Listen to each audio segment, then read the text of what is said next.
ওকে, আজকে আমরা শুরু করব ডিসি মোটর। ওকে, তো প্রথমে দেখেন এই যে অ্যাকচুয়ালি ডিসি মোটর আমাদের যদি দৈনন্দিন জীবনে দেখেন অনেক জায়গাতেই ব্যবহার আছে, কিন্তু হ্যাঁ, কিন্তু বড় বড় জায়গায় হয়তো নাই। তো এই যে ছবিগুলো দিয়েছি এগুলো কিন্তু ছবির সঙ্গে ওয়েব লিঙ্কটাও দেওয়া আছে। এগুলো অনলাইনে বিক্রি হয়, আপনারা কিনতে পারেন। ইন ফিউচার আপনারা হয়তো বিভিন্ন ওই যে প্রজেক্টে কাজ করেন, সেখানে আমরা ছোট ছোট প্রচুর ডিসি মোটর ব্যবহার করি। হ্যাঁ, তো ডিসি মোটর কেন বড় বড় বা আমাদের সিস্টেমে নাই, তার কারণ তো একটাই, যে আমাদের সিস্টেমটা তো এসি, তাই না? তো একটা সময় পৃথিবীতে ডিসি সিস্টেম ছিল। তো সেই সময় ব্যাপক জনপ্রিয় ছিল আমাদের ডিসি মোটর গুলো। পরবর্তীতে এসি সিস্টেম হওয়ার কারণে আস্তে আস্তে এখন আমরা সবই ইন্ডাস্ট্রিতে আমরা ব্যবহার করি। অলমোস্ট কত, মানে সবই আমার মধ্যে আর কি, যে ইন্ডাকশন মোটর আর কি। তো এখন দেখেন, তো বইয়ের যদি শুরুতে একটা ছবি দেওয়া আছে, তো এই ছবিটা হলো আমাদের ওই প্রাচীনকালের এই যে ডিসি মোটর। যদিও ছবিটা ক্লিয়ার না, হ্যাঁ। তো এটা আর্লি স্টেজের বামের ছবিটা আর কি, এই যে 1886, তার মানে কত আগের দেখেন একটা ডিসি মোটর তৈরি হয়েছিল।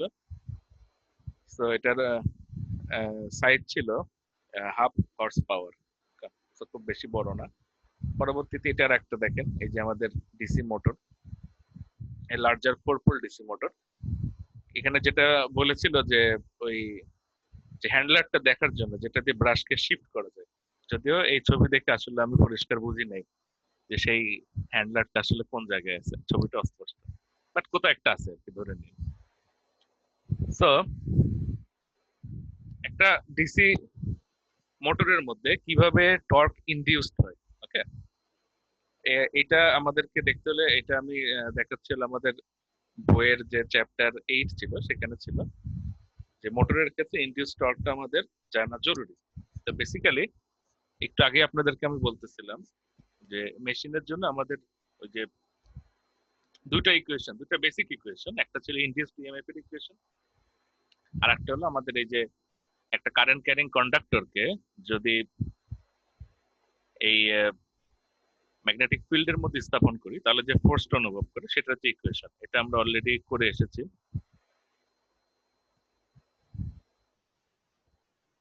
এন্ড টর্কের ইকুয়েশন আমরা জানি যে টর্ক কি জিনিস, বাই দিস টাইম আমাদের জানা আছে। টর্ক টাও সমান সমান আসলে ফোর্স ইনটু পারপেন্ডিকুলার ডিসটেন্স, ওকে, সেন্টার থেকে। তো টাও সমান সমান আর এফ সাইন থিটা। আর সাইন থিটা হলো সেই পারপেন্ডিকুলার ডিসটেন্স, আর ফোর্স তো ফোর্স। এটা একটা মোটরের ক্ষেত্রে, যে কোনো মোটরের ক্ষেত্রে, এবং আমরা জানি মোটরের ক্ষেত্রে আমরা এই যে ফ্লেমিংস লেফট হ্যান্ড রুল যেটা ইউজ করি, সেটা দিয়ে আমরা দেখি যে ফিল্ড কোন দিকে যায়, কারেন্ট কোন দিকে যায়, এবং করেসপন্ডিং মোশনটা কোন দিকে হবে। তো এই ছবিটি একটু আমরা দেখি। আবার সেই একটা সিম্পল লুপ মোটর। তো খেয়াল করে দেখেন, এটা এখন মোটর, হ্যাঁ, এটা জেনারেটর না কিন্তু। এইখানে এই যে আমার ব্রাশ, ওকে, ব্রাশের দ্বারা আমি এই স্প্লিট রিং, এখানে আমি একটাকে দিলাম পজিটিভ সাপ্লাই, একটাতে দিলাম নেগেটিভ সাপ্লাই। পজিটিভ সাপ্লাই যদি এটাতে দেওয়া হয়েছে দেখেন পজিটিভ, তার মানে কারেন্ট এই দিক থেকে যে এই বরাবর এসে আবার ব্যাক করবে, ওকে। এই অবস্থায়, এবং ফিল্ডটা কোথায় দেখেন, এই যে নর্থ পোল, এই যে সাউথ পোল, তার মানে ফ্লাক্স এই দিক থেকে নর্থ থেকে সাউথের দিকে যাচ্ছে, ফ্লাক্স লাইন। এখন খেয়াল করে দেখেন এই মোটরটা কি পরিমাণ টর্ক ইনডিউস করবে, ওকে। অ্যাজ ইউজুয়াল আপনারা জানেন, এই ছবিটা দেখেন, এখানে তাই করা হয়েছে আর কি। এই যে কন্ডাক্টর দুটাকে বোঝানো হচ্ছে আর কি, এবং এই যে একটা কন্ডাক্টর, এই যে একটা কন্ডাক্টর, এটা হলো আমার এবি সাইড, এটা হলো আমার সিডি সাইড, মাঝখানে বিসি সাইড আর এডি সাইড, ওকে। তো প্রথমে আমরা যদি ধরি সেগমেন্ট এ বি, এই যে সেগমেন্ট এ বি যদি দেখেন, কারেন্টের ডিরেকশন এইদিকে, বি ফিল্ড ফ্লাক্সের ডিরেকশন এইদিকে, তাহলে according to left hand rule আমাদের ফোর্সের ডিরেকশন কোন দিকে হবে দেখেন, থামটা উপরের দিকে যায়, ওকে। তার মানে বোঝাই যাচ্ছে যে এটা অ্যান্টি ক্লক যাওয়ার ট্রাই করবে, ঠিক আছে। এটা হলো ফোর্স। ফোর্স সমান সমান কি, F A B I into L cross B. L এর ডিরেকশন আমরা জানি আই এর ডিরেকশন বরাবর, তাহলে আই এল বি, ওকে। এটা ছিল ফোর্স।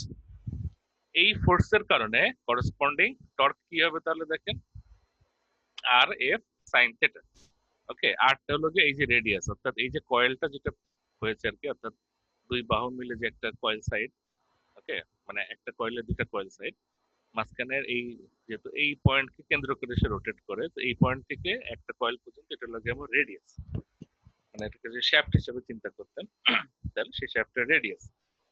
এবং আমরা জানি টর্ক সমান সমান কি, পারপেন্ডিকুলার ডিস্টেন্স, ওকে। এন্ড এখানে দেখেন পারপেন্ডিকুলার ডিস্টেন্স, এখানে কিন্তু আসলে দেখেন ফোর্সের সাথে রেডিয়াসের আর কোনো মানে অ্যাঙ্গেলে নাই, সরাসরি পারপেন্ডিকুলারই আছে, তাহলে আর কোনো সমস্যা নাই, তার মানে এটা কি সাইন 90 ডিগ্রি, ওকে। যারা টর্কের ইকুয়েশনটা খেয়াল নাই, এটা চ্যাপ্টার সম্ভবত 1, 2, 3, 4 নম্বর চ্যাপ্টারে ছিল, বেসিক মেশিন যেখানে ছিল সেখানে দেখেন টর্কের ইকুয়েশন, অথবা না 2 নম্বরও থাকতে পারে, 2 নম্বর চ্যাপ্টার একটু দেখে নিন, ওকে।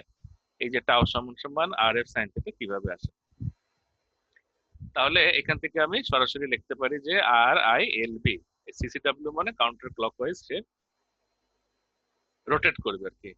এবং আপনাদেরকে একটা কথা বলেছিলাম যে অ্যাকচুয়ালি এটা কিন্তু টর্কের ডিরেকশন না, ওকে। টর্কের ডিরেকশন ইদার কাগজ থেকে আপনার দিকে অথবা কাগজের ভেতর দিকে হয়। আমরা যদি ক্রস প্রোডাক্ট ব্যবহার করি, এই বইয়ের মধ্যে সবখানে টর্কের এই যে ডিরেকশনটা বোঝাচ্ছে, এটা আসলে ফোর্সের ডিরেকশনটা বোঝা নয়, বিকজ রোটেশনটা সেই দিকে হবে, ওকে। এটা একটু মাথায় রাখেন, এটা নিয়ে কনফিউজ আর কিছু নাই, simple convention.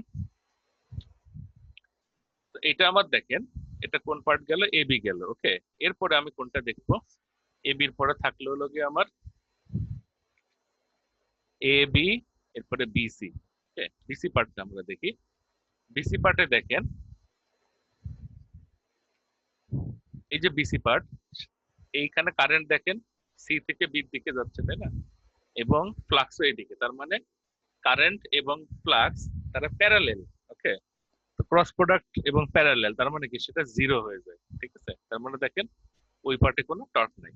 Similarly CD part, সেখানেও আমরা দেখতে পাই যে আর I L B counter clockwise, এবং সিমিলারলি আমি দেখাতে পারি সেগমেন্ট ডি এ বরাবর, সেখানেও আমার টর্ক জিরো। তাহলে টোটাল ইনডিউস টর্কের পরিমাণ কত হলো, এই চারটা কয়েল সাইড যদি আমি যোগ করি, তাহলে দেখা যায় কি, দেখেন ইনডিউস টর্ক সমান সমান যোগ করলে যা হয় 2 RIL be under the pole face, মানে এই পোল ফেসের মধ্যে বাইরে, তো এই অংশে পোল ফেসের বাইরে তো জিরো, কোনো টর্ক থাকবে না, বিকজ সেখানে ফ্লাক্স নাই, ওকে। এটাকে আমরা যদি একটু প্রকাশ করি, তাহলে দেখেন এটা যে এরিয়া, ওকে, এরিয়াটা কি দেখেন পাই আর এল, এবং ফ্লাক্স সমান সমান কি এ বি ইন্টু বি। এইখান থেকে আমি লিখতে পারি কি twice pi by phi I, okay. এটা ঠিক আপনারা যখন আমরা জেনারেটর পড়েছিলাম, তখন আমরা যে ইনডিউসড ইএমএফ এর একটা ইকুয়েশন বের করেছিলাম, ওকে, সেখানেও কিন্তু অনেকটা এরকম ছিল। এখন আমরা দেখলাম ইনডিউস টর্কের ইকুয়েশন, ওকে। এই 2/পাই এটাকে আমরা একটা কে দিয়ে, একটা কনস্ট্যান্ট দিয়ে প্রকাশ করতে পারি, ওকে। তাহলে দেখেন ইনডিউস টর্ক কার কার উপরে ডিপেন্ড করে, the flux in the machine phi, the current in the machine I, a constant representing the construction of the machine, অর্থাৎ এখানে যে 2/পাই দেখতেছেন, এই যে কনস্ট্যান্ট, এই একটা কনস্ট্যান্টের উপরে ডিপেন্ড করে, তিনটা জিনিসের উপরে টর্ক ডিপেন্ড করে। যাক, এই জিনিসটা আমরা মাথায় রাখি, ওকে। এরপরে দেখেন ডিসি মোটরের ক্ষেত্রে একটা হিসাব আমরা করি, ঠিক জেনারেটরের ক্ষেত্রে যেরকম আমরা কি দিয়ে করেছিলাম, ভোল্টেজ রেগুলেশন দিয়ে, ওকে। অর্থাৎ V no load minus V full load divided by V no load বা ভি ফুল লোড, যেটা দিয়ে ভাগ দেন, সেটা দিয়ে আমরা ডিসি জেনারেটরের ক্যারেক্টারিস্টিক্স গুলো দেখি, অর্থাৎ কোন জেনারেটরটা কেমন। মোটরের ক্ষেত্রে সিমিলারলি একটা টার্ম চলে আসে, সেটা হলো স্পিড রেগুলেশন, ওকে। সাধারণত যে কোনো মোটরের উপরে, এটা সব মোটরের ক্ষেত্রেই প্রযোজ্য, যে কোনো মোটরের উপরে যদি লোড চাপানো হয়, এবং কোশ্চেনের লোডটা কি, যে কোনো মোটরের উপরে লোডটা কিন্তু মেকানিক্যাল লোড, হ্যাঁ। তো মেকানিক্যাল লোড যখন চাপানো হবে, কি হবে, তার স্পিড ফল করবে। স্পিড ফল করা মানে টর্ক ইজ ইনক্রিজিং, ওকে। মেকানিজমটাকে আমরা একটু পরে দেখবো। তো জেনারেলি যে কোনো মোটরের উপরে যদি আমরা লোড চাপাই, তাহলে তার স্পিড ফল করে। কিন্তু আমরা আস্তে আস্তে দেখবো যে এখানে ডায়াগ্রামে আমরা একটু দেখি, দেখেন লোড যত বাড়তেছে, এই যে স্পিড, মোটরের স্পিড আরপিএম আস্তে আস্তে কমে। সবার কিন্তু না, দেখেন একটা মোটরে দেখা যাচ্ছে আবার একটু বেড়েও গেছে আর কি, ঠিক আছে। সেটা আমরা আস্তে আস্তে দেখবো। তার মানে সহজ কথা, আমি যদি একবারে বলতে চাই, নো লোড এবং ফুল লোড এই অবস্থায় মোটরের স্পিডের চেঞ্জ হয়। ওকে, এই যে চেঞ্জটা হয় সেটাকে আমরা স্পিড রেগুলেশন দিয়ে বের করি। এখন দেখেন আমরা এখন যেটা করব, এই ডিসি মেশিন অর্থাৎ ডিসি মোটর কি কি ধরনের হয় সেগুলার ক্যারেক্টারিস্টিক্স গুলো একটু দেখবো। সাথে সাথে আমরা দেখবো সেগুলার স্পিড কন্ট্রোল কিভাবে করা যায়। তারপরে সেটার আর অ্যানালাইসিস যেটা আমরা জেনারেটরে করেছিলাম, যে কন্ট্রোল মেকানিজম গুলো দেখে মোটরের ক্ষেত্রে আমরা তাই করব। এটা করলেই আমাদের মোটামুটি মোটরের ব্যাপারগুলি শেষ। তো জেনারেলি মোটরকে আমরা মানে টাইপস অনুযায়ী যদি ভাগ করি, 5 ধরনের ভাগ করতে পারি আর কি। একটা হলো নাম্বার 1, দেখেন separately excited DC motor. 2 number DC shunt motor. 3 number permanent magnet DC motor. 4 number series DC motor. 5 number হলো গিয়া কম্পাউন্ডেড ডিসি মোটর। ওকে, টাইপসটা দেখেন, এই ডায়াগ্রামটি একটু দেখেন। ডিসি মোটরের ক্লাসিফিকেশন দেখেন, separately excited, self excited, permanent magnet. Self excited আবার 2 ধরনের হয়, শান্ট, সিরিজ এবং কম্পাউন্ড। জেনারেটরে দেখেন সেম, জেনারেটরে যা দেখছিলেন এখানেও তাই। এখানে পার্মানেন্ট ম্যাগনেট ট্র্যাডিশনালি যুক্ত হয়েছে। কম্পাউন্ডের ক্ষেত্রে দেখেন 2 ধরনের, কিউমুলেটিভলি কম্পাউন্ড এবং ডিফারেন্সিয়ালি কম্পাউন্ড, লং শান্ট এবং শর্ট শান্ট। জেনারেটরে যা যা ছিল এখানেও তাই। ওকে, এখন দেখেন ইকুইভ্যালেন্ট সার্কিট। ইকুইভ্যালেন্ট সার্কিট আমরা ইউজুয়ালি এরকম হবে, এই যে আর এফ এবং এল এফ, এটা হলো আমার সেই ফিল্ড কয়েল। ফিল্ড কয়েল আর এফ হলো ফিল্ড রেজিস্ট্যান্স, এবং এই যে প্রথমে দেখেন একটা আর অ্যাডজাস্টেবল, এটা হলো সেই ভেরিয়েবল রেজিস্টার সিরিজে লাগানো, যেটা দিয়ে আমি এই কারেন্টকে ভ্যারি করতে পারি। এটা হলো গিয়ে আমার ইন্টারনালি ইনডিউসড ইএমএফ, এবং এখানে একটা দেখেন ভি ব্রাশ রয়েছে, ব্রাশ ভোল্টেজ ড্রপ। ব্রাশে একটা ভোল্টেজ ড্রপ হয়, খুব সামান্য হলেও হয়। এটা হলো আর্মেচার রেজিস্ট্যান্স আর এ, এখানে ওঠে নাই। ওকে, এবং কারেন্টের আর্মেচার কারেন্ট আই এ। লক্ষণীয় বিষয় হলো জেনারেটরের ক্ষেত্রে কারেন্টের ডিরেকশন যা ছিল, মোটরের ক্ষেত্রে অবশ্যই কারেন্টের ডিরেকশন তার উল্টা। জেনারেটর হলে কারেন্ট এই বাইরের দিকে যেত, মোটরের ক্ষেত্রে ভিতরে ঢুকবে। ওকে, তো এই রেজিস্ট্যান্সকে আলাদা করে দেখানোর দরকার নাই, এটা আমি ফিল্ড রিওস্ট্যাটের সঙ্গে এখানে সরাসরি, অর্থাৎ এর সঙ্গে ফিল্ড রেজিস্ট্যান্সটা যোগ করে দিলে একবারে আমি এখানে দিয়ে দিতে পারি। আর ব্রাশ ড্রপকে এই আর এর মধ্যে, আর এর ড্রপের সঙ্গে, আই আর এর ড্রপের সঙ্গে ইনক্লুড করে দিতে পারি। সো আমি যদি আপনাদেরকে বলি ইকুইভ্যালেন্ট সার্কিট ড্র করেন, আপনারা নিচের এটা ড্র করে দিবেন। This is the equivalent circuit of a DC motor. এবং আমরা জানি ইএ সমান সমান কে এফ আই ওমেগা এবং ইনডিউস টর্ক সমান সমান K phi I A. Okay, এই দুটা ইকুয়েশন এই ডিসি মোটরের পড়ার সময় ভুলবেন না। ওকে, এই দুটাই ইকুয়েশন। এবং কেভিএলটা তো বুঝতেই পারতেছেন, জেনারেটরের ক্ষেত্রে ই এটা বড় হতো, একটা ড্রপে টার্মিনাল ভোল্টেজ ভিটি পেতাম। মোটরের ক্ষেত্রে ভিটিটা অবশ্যই বড়, একটা ড্রপ হয়ে আমি এই ইনডিউসড ইএমএফ যেটা ইএ সেটা আমি পাবো। ওকে, এটা একটু মাথায় রাখি। এবার দেখেন ম্যাগনেটাইজেশন কার্ভ। ওকে, এটা আসলে জেনারেলি মোটর এবং জেনারেটর দুটার ক্ষেত্রেই। জেনারেটরের সময় কিন্তু আমরা দেখেছিলাম, আমরা অঙ্ক করেছি এটা, ম্যাগনেটাইজেশন কার্ভ। ওকে, এটা কিভাবে আসে দেখেন, আমরা জানি ইএ সমান সমান কে এফ আই ওমেগা। একটা নির্দিষ্ট স্পিডের জন্য ফ্লাক্স যত বাড়তে থাকবে,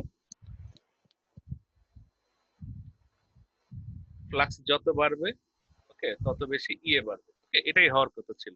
কিন্তু দেখেন এখানে এসে এই যে স্যাচুরেশন, যেটা আপনাদেরকে বারবার বলেছে, আবার বলি দেখেন। ওকে, যে current I F, field current আমি যত বাড়াবো তত বেশি ফ্লাক্স বাড়ার কথা ছিল। কিন্তু প্রতিটা ম্যাগনেটিক ম্যাটেরিয়াল যে স্যাচুরেশন চলে আসে, অর্থাৎ ডাইপোল গুলা আর অ্যালাইনমেন্ট, এর বেশি অ্যালাইনমেন্ট হওয়ার ক্ষমতা আর থাকে না। সেই অবস্থায় আপনি যতই কারেন্ট বাড়ান না কেন, সে আর কি করবে না, বেশি পরিমাণ ফ্লাক্স দিতে পারবে না।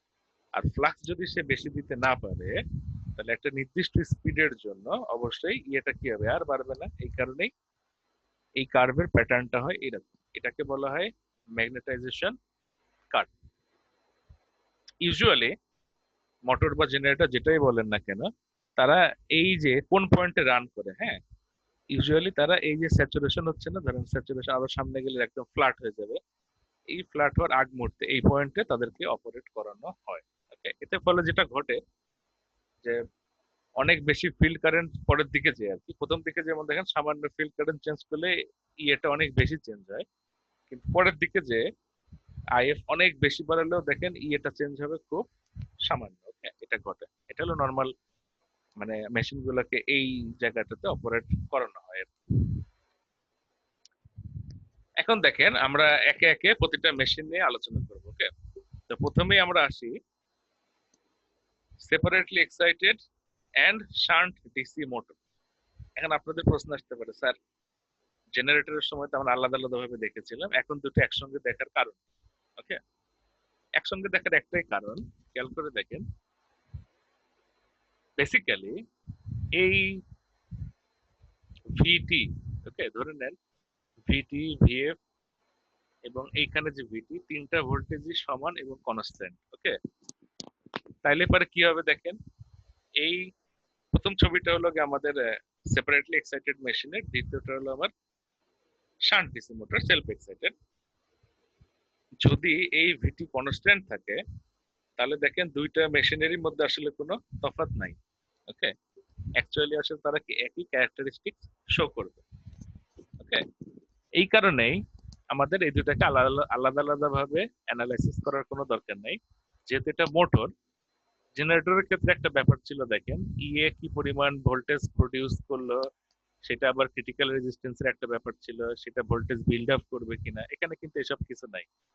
একটা অ্যাপ্লাইড ভোল্টেজ ভিটি, সোর্স ভোল্টেজ, যেটা usually under any kind of operation fault condition বাদ দিয়ে এই যে ভিটি সেটাকে কনস্ট্যান্টলি রাখা হবে। ওকে, ভিটি সাধারণত চেঞ্জ করা হবে না, ঠিক আছে? তো ভিটি যদি আমি কনস্ট্যান্ট রাখি, এখানে ভিটি যা দিচ্ছে এখানে যদি ভিটি তাই দেয় এবং ভিএফও যদি তাই কনস্ট্যান্ট রাখি, তাহলে দেখেন এই দুটোর ক্যারেক্টারিস্টিক্স এক, বিকজ ব্যাপারটাই তো এক, তাই না? এই কারণেই আমরা দুটো একসঙ্গে আলোচনা করব। এবং কেভিএল ইকুয়েশনটা দেখেন, এখানকার কেভিএল ইকুয়েশনটা কি দেখেন, ভিটি সমান সমান ইএ প্লাস আই আর এ। এখানকার কেভিএল ইকুয়েশনটা দেখেন, VT equals to EA plus I R A. তার মানে দেখেন কেভিএল ইকুয়েশনও সেম, তার মানে আমাদের অ্যানালাইসিসটাও হবে সেম। সেটাই আমরা দেখব কিভাবে কি ঘটে। আজকে থেকে এটাই শুরু হলো আর কি, এর পর্যায়ক্রমে আমরা বাকি মেশিনারি গুলোও দেখব।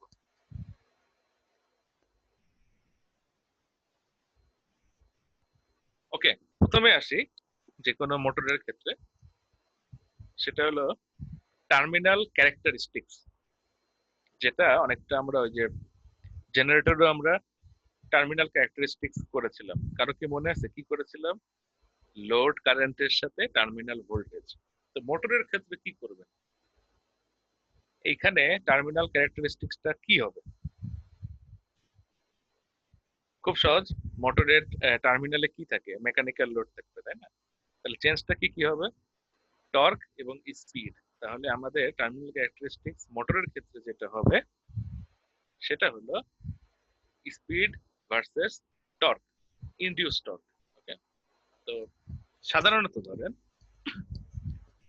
একটা মোটর যখন তার উপরে লোড চাপানো হয়, ওকে, তাহলে কি ঘটে?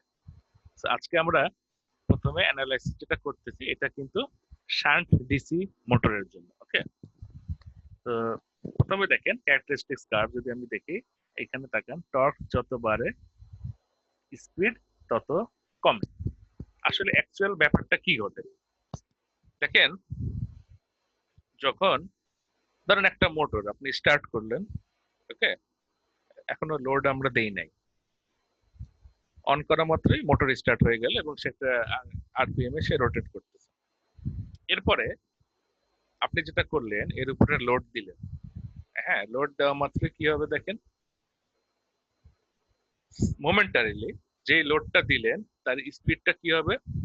কমে যেতে লাগবে, তাই না? স্পিডটা দেওয়া মাত্রই একটা তো তাকে তো একটা শক্তি যোগান দিতে হবে, তাই না? এই কারণে দেওয়া মাত্রই কি হবে? স্পিডটা কমে যাবে। ওকে, যেই স্পিডটা কমে যাবে, আপনারা এই জায়গাটুকু পড়লেই পারবেন, আমি বলতেছি, যেই স্পিডটা কমে যাবে স্পিড কমে গেলে কি হবে, সাথে সাথে ইন্টারনাল ইনডিউস ইএমএফ যেটা ইএ, ওকে, সেটার ভ্যালু কমে যাবে। স্পিডের সঙ্গে এটা রিলেশন, আমরা কি জানি, ইএ সমান সমান কে ফাই ওমেগা। তো মোমেন্টারিলি ওমেগা যদি কমে তাহলে অবশ্যই ইএ কমবে। ইএ যদি কমে, আপনি একটু কেভিএল ইকুয়েশন থেকে দেখেন, ওইখান থেকে এটা ডিরাইভ করা হয়েছে যে আই এ সমান সমান কি ভিটি মাইনাস ইএ ডিভাইড বাই আর এ। ইএ যদি কমে তাহলে কি হবে দেখেন, আই এ বাড়বে, তাই না? আই এ যদি বাড়ে তাহলে মোটরের যে ইনডিউস টর্ক সেটা কি ছিল, K phi I A, phi K constant ধরেন, আই এটা যদি বাড়ে ইনডিউস টর্ক বাড়বে, তাই না? তার মানে বর্ধিত যে লোড, লোড আপনি মনে করেন আস্তে আস্তে বাড়াচ্ছেন, স্পিড ফল করতেছে, কিন্তু মোটরের ইনডিউস টর্ক যেটা সেটা বাড়তেছে, বেড়ে কি হবে, লোডের সমান হতে হবে, তাই না? লোডের সমান যদি না হয়, লোড টর্ক যা মেশিনের ইনডিউস টর্ক সেটা সমান হতে হবে, তাই না? সমান না হলে কি মেশিন তো তাকে ঘুরাতে পারবে না, তাই না? আস্তে আস্তে স্লো ডাউন হয়ে থেমে যাবে। ওকে, তাহলে এটাই হলো গিয়া মেকানিজম, এবং এটা খুব বোঝার একটা বিষয় যে যত লোড চাপাবো আমি, স্পিড কমবে, কিন্তু মোটরের ইনডিউস টর্ক যেটা সেটা বেড়ে লোড টর্কের সমান হবে, এবং কি হবে, সেই লোডটাকে একটা লোয়ার স্পিডে সে ড্রাইভ করবে। ওকে, এটা একটা ব্যাপার। এই কারণে দেখেন টর্ক যত বাড়তেছে, মানে ইনডিউস টর্ক যত বাড়ে স্পিডটা তত কমে, এবং ইনডিউস টর্কটা বাড়া মানে কি, আপনি এরপর আরো বেশি লোড দিচ্ছেন, তাই না? সেটা এটাকে ইন্ডিকেট করে। এখন দেখেন এই কার্ভটা কেন এরকম হইলো, সেটার একটা এখানে ডেরিভেশন আছে। তো ডেরিভেশন গুলো একটু দেখেন, দেখলে মজা লাগে। কেভিএল ইকুয়েশনটা দেখেন, যে আমরা জানি যে ভিটি সমান সমান ই এ প্লাস আই এ আর এ। ই এ সমান সমান কে ফাই ওমেগা। ওকে, ওমেগা কি, অ্যাঙ্গুলার স্পিড। ওকে, অর্থাৎ আরপিএম এর সঙ্গে ওমেগার কি রিলেশন, টুয়াইস পাই দিয়ে গুণ করলে আমরা পাই, এটা আপনারা জানেন। ইনডিউস টর্ক সমান সমান কি, কে ফাই আই এ, আই এটা মানে আই এর সমান সমান এত।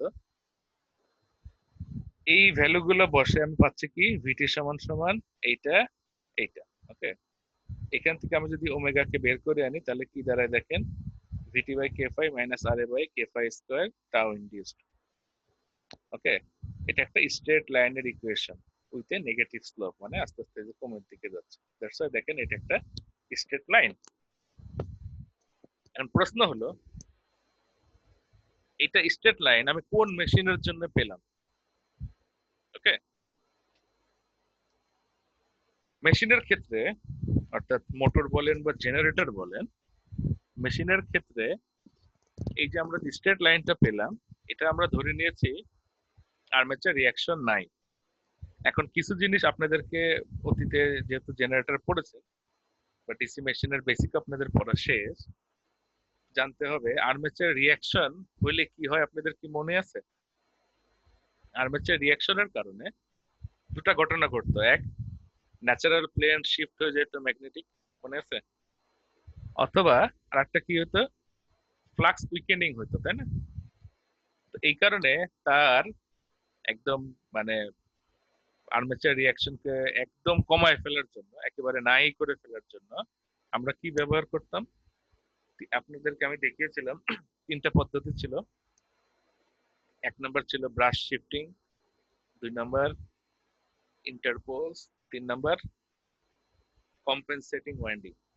তো আমি একমাত্র কম্পেনসেটিং ওয়াইন্ডিং যদি ব্যবহার করি তাহলে আমি ধরে নিতে পারি আর্মেচার রিয়াকশন নাই, একেবারে আমি জিরো করে দিচ্ছি। ওকে, তো এই যে স্ট্রেট লাইন যেটা আমরা পাই, সেটা যদি আমরা আর্মেচার রিয়াকশনকে হিসাবের মধ্যে না আনি, অর্থাৎ ধরে নিয়েছি যদি সেই মেশিনে কম্পেনসেটিং ওয়াইন্ডিং থাকে তাহলে আর্মেচার রিয়াকশন হবে না, তাহলে নর্মাল এরকম স্ট্রেট লাইন হবে। কিন্তু যেসব মেশিনে এই কম্পেনসেটিং ওয়াইন্ডিং নাই, তাদের কি হবে, সেখানে আমাদের এই আর্মেচার রিয়াকশনটাকে ক্যালকুলেট করতে হবে। প্রশ্ন হলো এখন সেটার ইফেক্টটা কি, মোটরের ক্ষেত্রে কি, জেনারেটরের ক্ষেত্রে তো আমরা জানি, তাই না, যে ফ্লাক্স কমে যায়, উইকেনিং হয়, নিউট্রাল প্লেন শিফট হয়। Okay, as a result brush spark হয়। ওকে, মোটরের ক্ষেত্রে কি হবে? মোটরের ক্ষেত্রে আমরা চিন্তা করি, আসেন, যে ফ্লাক্স উইকেনিং হবে। ওকে, তো ফ্লাক্স উইকেনিং হলে এখানে কি সমস্যা দাঁড়ায়? আমরা দেখি, আমরা যখন পরের ক্লাসেই এই শান্ট মোটরের স্পিড কন্ট্রোল পড়বো, তখন আমরা দেখব কোনো কারণে যদি এই শান্ট মোটরের ফ্লাক্স কমে যায়, তাহলে যেটা ঘটবে, এবং ফ্লাক্স কখন কমবে? Due to armature reaction. যদি ফ্লাক্স কমে যায় তাহলে তার স্পিড বেড়ে যাবে। ওকে, ফ্লাক্স কমের ইফেক্ট হলো মোটরের মধ্যে তার স্পিডটা বেড়ে যাবে।